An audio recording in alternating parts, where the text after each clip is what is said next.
நித்திய வெளிச்சத்தை தேடி நிகழ்ச்சியில் உங்களோடு ஒரு வேத பகுதியை உங்களுக்காக நான் வாசிக்க விரும்புகிறேன்.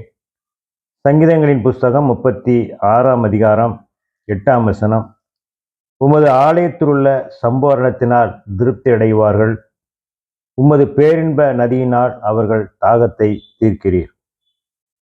அருமையான தேவனுடைய பிள்ளைகளே, உண்மையான தேவனுடைய ஆசீர்வாதம் எது என்பதை நாம் கண்டறிந்து அந்த காரியங்களை நாம் அனுபவிக்காத வரை உண்மையான ஆவிக்குரிய வாழ்க்கையிலே நாம் பெற்றுக்கொள்கிற ஆசீர்வாதம் நம்மிடம் ஏற்படாது.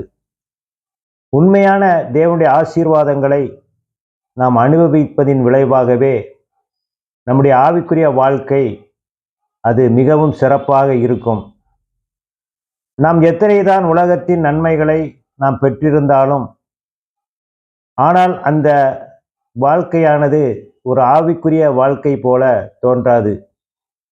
ஏராளமான நன்மைகளை பெற்றிருந்த சாலமோனுடைய வாழ்க்கையிலே அவன் தேவனை பிரியப்படுத்துவதற்கு ஒரு காரியமும் இல்லை என்பதை நாம் அறிந்து கொள்ள வேண்டும். எத்தனையோ அற்புதங்களையும் அதிசயங்களையும் கண்ட இஸ்ரவேல் மக்கள் தேவனுக்கு கீழ்ப்படிந்து வாழ அவர்களால் முடியவில்லை. தேவனுடைய விசேஷ செயல்களால் பதவியை பெற்ற சவுலோ அல்லது எரேபியாமோ தேவனுக்கு பிரியமான ஒரு நல்ல வாழ்க்கை வாழ முடியவில்லை. ஏனென்றால் இவர்கள் எல்லாரும் தேவனால் நன்மை பெற்றவர்கள். ஆனால் உண்மையான தேவனுடைய நன்மையை அவர்கள் அனுபவிக்காதவர்கள் என்பதை நாம் அறிந்து கொள்ள வேண்டும். வேதத்திலே அநேக வெற்றியாளர்களை நாம் பார்க்க முடியும்.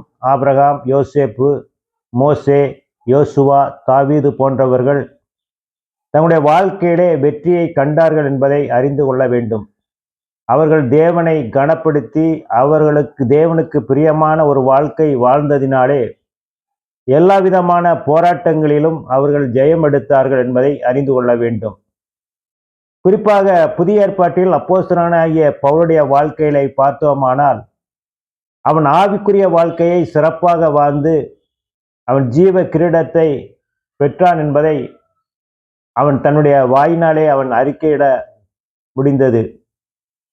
ஏனென்றால் தேவனுடைய உண்மையான ஆசீர்வாதத்தை அடையாளம் கண்டு அனுபவித்தவருடைய வாழ்க்கையிலே நிச்சயமாக அவர்கள் இருதயத்தை திருப்தி செய்கிற காரியங்கள் ஏற்படும். தேவனுடைய உறவை அவர்கள் தங்களுக்குள்ளாக காண்பார்கள். தேவ சத்தத்தை கேட்பார்கள். தேவ பிரசன்னம் அவருடைய வாழ்க்கையிலே ஏற்படும். மன நிறைவு, மன அமைதியை பெறுவார்கள். ஒருவேளை நம்முடைய வாழ்க்கையில இப்படிப்பட்டதான காரியங்கள் காணப்படவில்லை என்றால், ஒருவேளை நம்முடைய வாழ்க்கை தேவனுக்கு பிரியமில்லாத வாழ்க்கை என்பதை நாம் அறிந்து கொள்ள வேண்டும். சந்திப்போம். நன்றி.